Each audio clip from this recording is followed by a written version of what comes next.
This is Chris Albert, and I'm here to remind you of one thing. Someday, you're going to die. Now, that's not some morbid statement or scary idea. It's solid fact. Your time here on this earth is limited. And you need to be reminded of this as much as possible for one simple reason.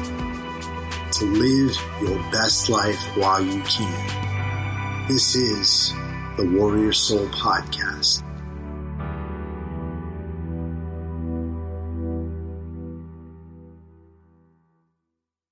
Today on the Warrior Soul Podcast, we're going to be talking about getting enough to eat. There's a lot of people out there who are trying to lose weight, but there's even more out there who are trying to build muscle and get more energy. And a lot of people struggle with getting enough to eat throughout the day. So I'm going to be giving you some solutions to help you to get enough food in. The other thing I'm going to be talking to you about today is the best way to do an active rest, right? By an active rest, I mean you're not following your normal training routine. You're not in the gym killing it, but you're still getting some activity in. Activity that's going to be centered around improving your recovery and helping you to feel better for the next workout, the next training session, the next time you're going to push your body to its limits. And then the final thing I'm going to be talking about today is whether or not genetics are something that can have an impact on your weight loss and your propensity to be obese. So we'll get into those three subjects today.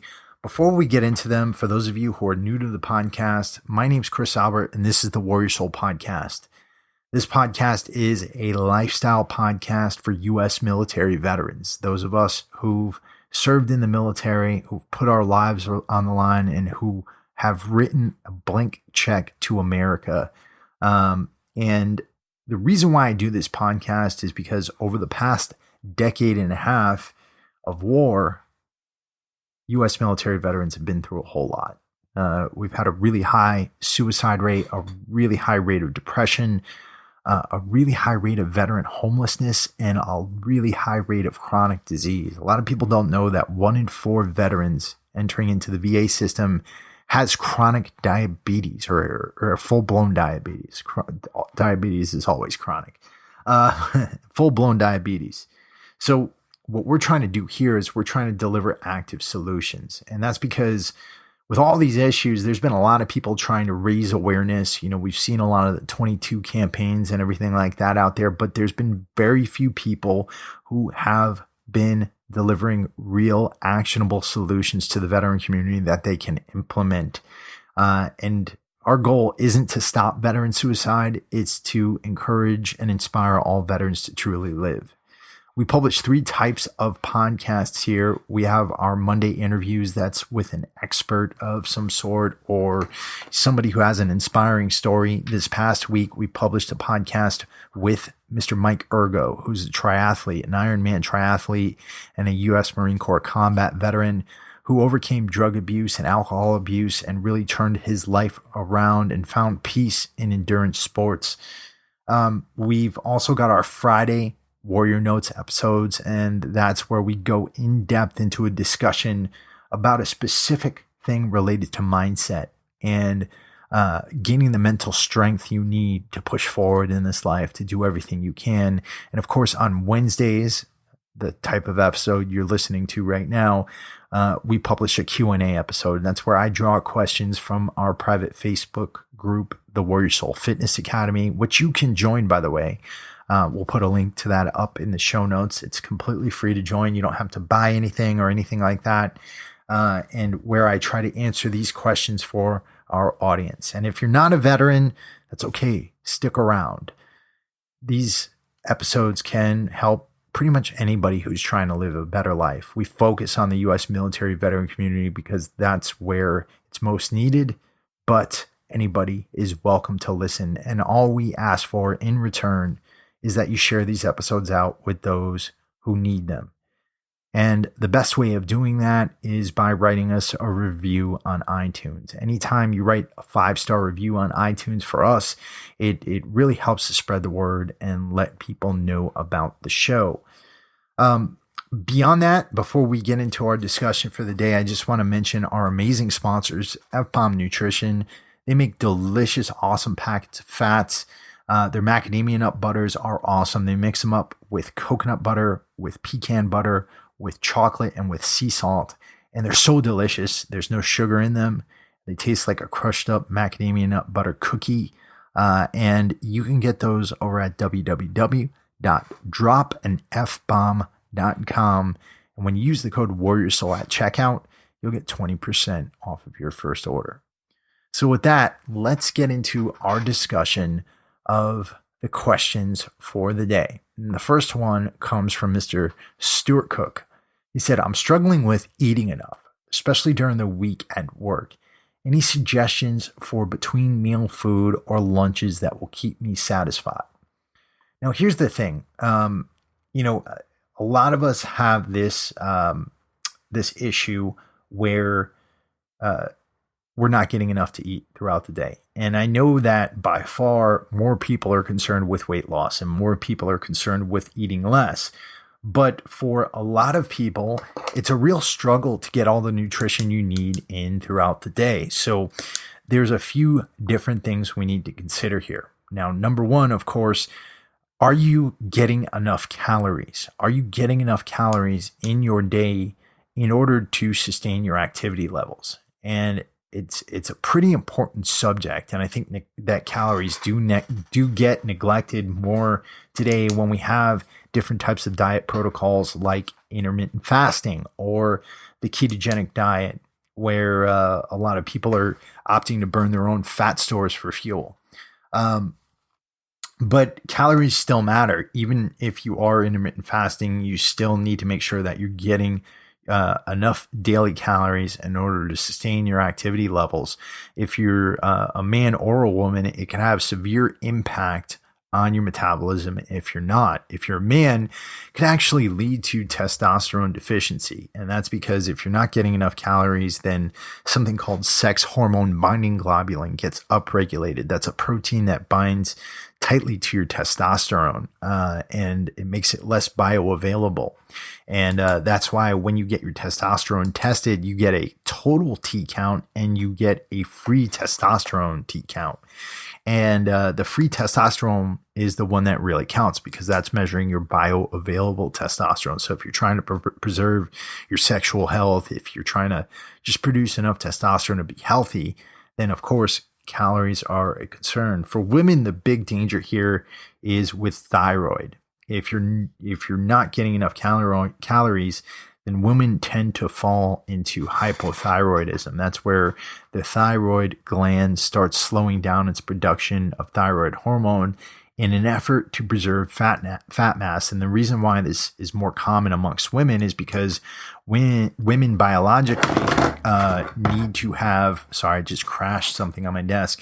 Women biologically need to have a higher body fat percentage for survival and for reproductive health. So what are some strategies for getting more calories in? So first thing is this, finding easy portable snacks that are going to be healthy and that are going to give you the energy you need to get through the day, and that are going to have enough calories to do this. Now, this is not just a plug, but I just mentioned one. Our sponsors, F-Bomb, make an awesome product with their macadamia nut butter. And they also have packets of oils like olive oil, like coconut oil, like MCT oil that you can carry around with you and that you can add to food to increase its caloric content, or that you can just eat by itself. And that's a really great way of doing it. The other thing is, if you're following the ketogenic diet, there's a lot of really cool keto products out there that can help you to get snacks in during the day, but also maintain your ketogenic diet, right? And that's the big danger, is because a lot of people are afraid of reaching for snacks because they're afraid of, screwing up ketosis or screwing up their diet. But no, KNOW makes some really awesome low carbohydrate cookies that you could use, and they're absolutely delicious. They don't carry a bunch of sugar in them or anything like that, and you could use those. You could also opt for Quest cookies. Quest cookies have a little bit of a higher protein content to them. They're also lower in carbohydrates. They're pretty high in fiber, and they're pretty good macronutritionally. They're also really low in sugar. So awesome product right there that I actually use quite a bit of the time. You can also make sure that if you wanted to, if you're down with seafood, if you're ketogenic, then you can go with sardines. And I'm not a big fan of these. I really don't like them very much. But if you are a sardine type person, or if you like tuna, then what you can do is you can get a tin of sardines and you can mix them up with like a Primal Kitchen mayonnaise. And they're really, the mayonnaise will bring up the taste. They're really healthy for you. They pack a lot of omega-3s in them and a good amount of protein. And those are great as well. In addition to that, you could also do chia seeds, and a lot of people neglect these, but one thing I like to snack on is a chia seed slurry. And what you do is you take chia seeds, you stick some water in there, a little bit of lemon juice, and you soak them for a bit overnight before you take them to work with you. You stick them in a Tupperware container. And what they do is by soaking them, it turns them into like a gel-like substance, and it gets them to release a lot of their omega-3s. And that's a great way of getting awesome omega-3 fatty acids. Of course, if you're not ketogenic, then you could always opt for having some fruit. Berries in particular are great snacks that don't pack a whole lot of sugar or anything like that. I like blackberries or blueberries, and they're great as well. You could, of course, also do a protein shake at some point in the day. And if you can't get a lot of veggies in, or if you can't carry a salad with you, another really great product out there is Organifi green juice. And that's packed with loads of fruits, vegetables, all the nutrition you'll need just to make sure that you're getting all your micronutrition. Another really cool meat type snack are beef jerkies, or dried meats. And I'm not a fan of a lot of different types of jerkies, but Epic makes these awesome meat bars. They're usually like buffalo or wild boar or beef, grass-fed beef that's mixed up with berries or something like that. Another really great one is US Wellness Meats makes a pemmican that you take with you, and this is basically a bunch of beef and fat in a tube that you can carry around with you. Pemmican's a very old type food that Native Americans used to eat. Another thing you could do is you can opt for chomps. Chomps are grass-fed beef made up into like a type of Slim Jim, and they're packaged very well too. So the other thing I like to do is collagen bars, collagen protein bars. I really like the Bulletproof collagen bars. They're absolutely tasty, but the Primal Kitchen collagen bars are good too. And that's about it. I mean, there's tons of solutions out there if you're having problems getting in food throughout the day and you need to find something to snack on. One of the really awesome things about this modern age we live in is that you can always find them. Amazon's loaded with options. Thrive Market, another really awesome place to go if you're looking for more of a discount type of Whole Foods that's online. Then Thrive Market pretty much has the best prices amongst any store out there. So definitely check those options out, Stuart. The next issue that I wanted to talk about here is how to do an active rest day. All right. So Julianne Husner, she's a member of our group, and she she didn't really write this out, where she said, I'm struggling with the right training pause. Very motivated, but tending to do too much and then facing pain issues. What's the best way to actively pause between the training as a beginner? So this is a big one, I think, because a lot of beginners, they'll go through and they'll jump in head first and they'll just try to go all out. And I've done this a whole lot. If I've had to take time off because of an injury or something like that, then I would, I get anxious. A lot of people get anxious. They want results right now. And when they're starting programs, they like to dive in head first. And that means that, a lot of times they're neglecting the recovery. They're not taking care of the small issues like their mobility, which can add up to being a very big issue and can lead to injury.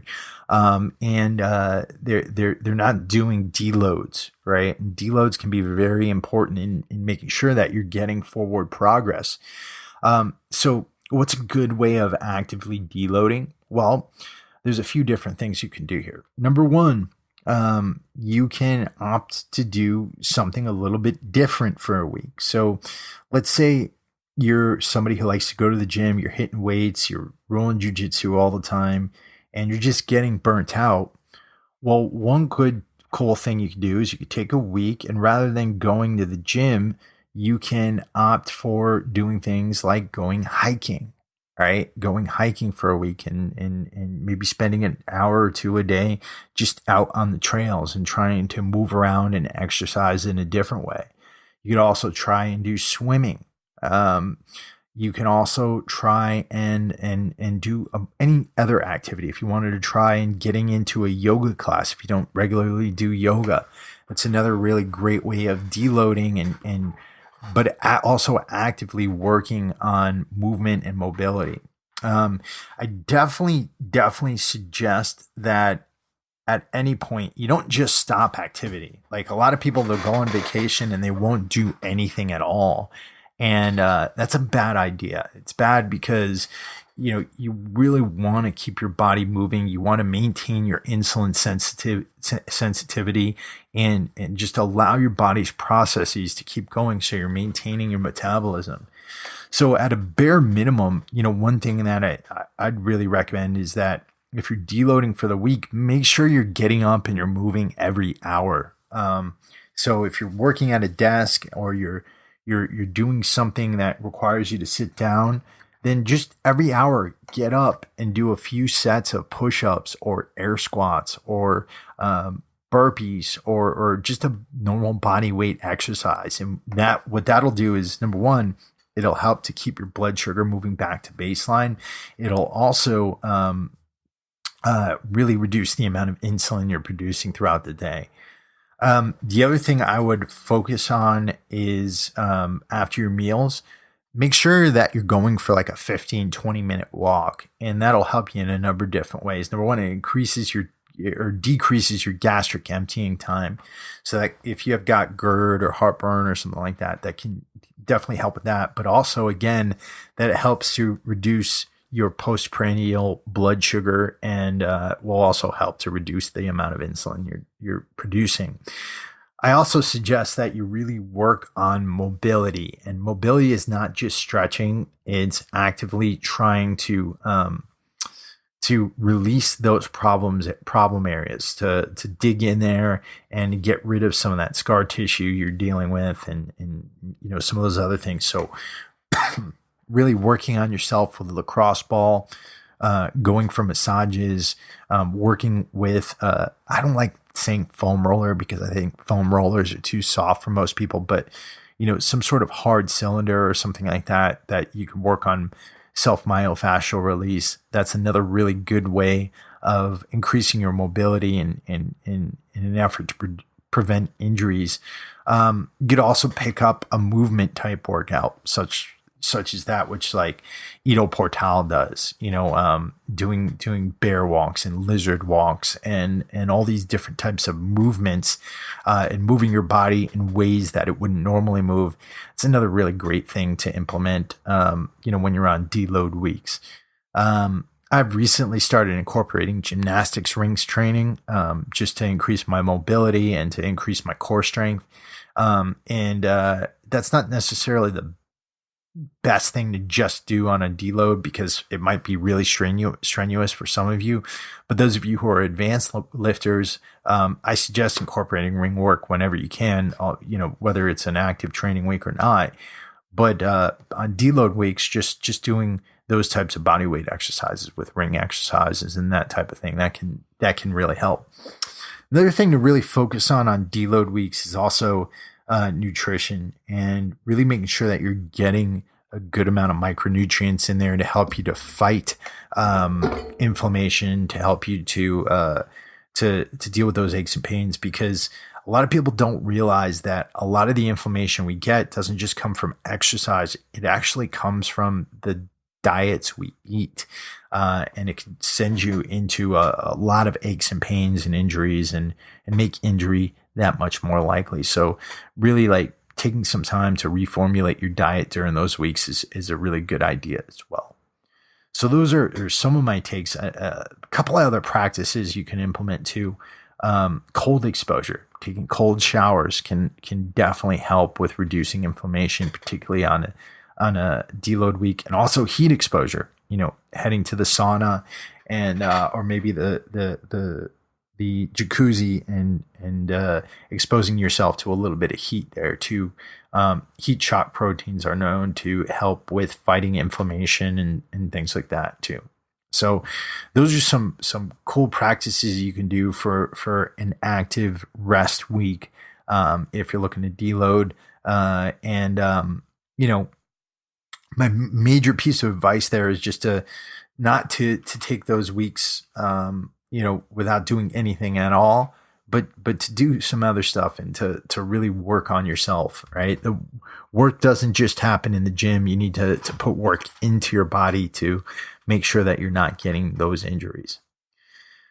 The final thing I want to address for today involves dealing with genetics. And I get a lot of people asking me questions about the role genetics plays in whether or not they're able to lose weight and whether or not they're obese.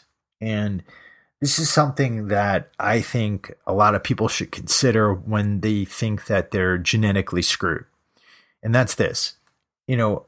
Today's day and age, we're dealing with record amounts of obesity and record amounts of diabetes.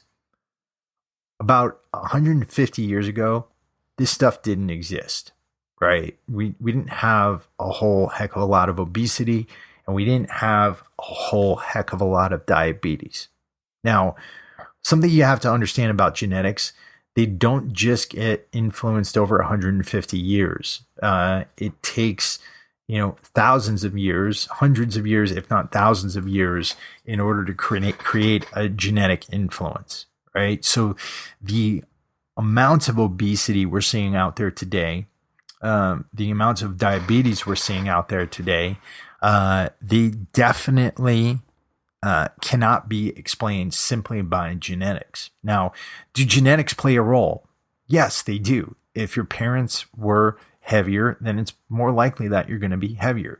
If your parents had diabetes or cancer or heart disease, then it's more likely that you will as well. But I hate when people say that I am cursed to be obese, I am cursed to be unhealthy, I'm cursed to be this, I'm cursed to be that, because genetics require an environmental stimulus in order to bring them out. A lot of people just think that this is something that you're resigned to. It is not. You can influence your genetics, and you can influence your genetics through good practices, good living, right? Taking care of your body, good nutrition, exercise, all these things can influence your genetics. Now, I am very naturally slim. Like, I'm a very naturally skinny guy. That's the way my body is. I've got a lot of members of my family who are not skinny. They're not naturally skinny. They're not fit. And the thing is, what separated me from those family members? Well, what separated me is that I've been training for a really long time. I got my butt into the gym. I've always really looked after what I eat.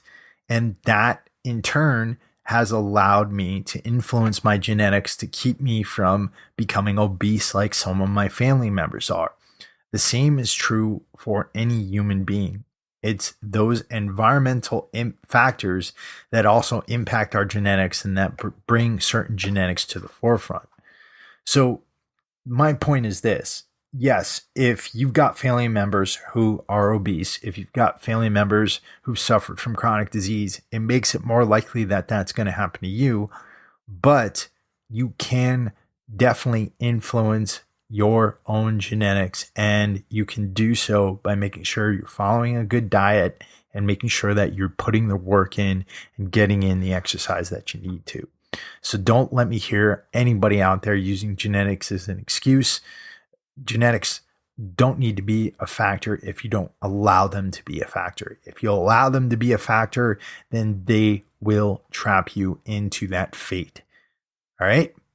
So that's what I got for today, guys. Again, if you guys are interested in asking me questions and getting your questions answered here on the Warrior Soul podcast, make sure you're joining our Warrior Soul Fitness Academy private Facebook group.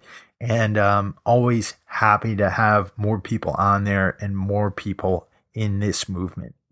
So again, thank you guys so much for listening. We'll be back at you Friday with another Warrior Notes episode.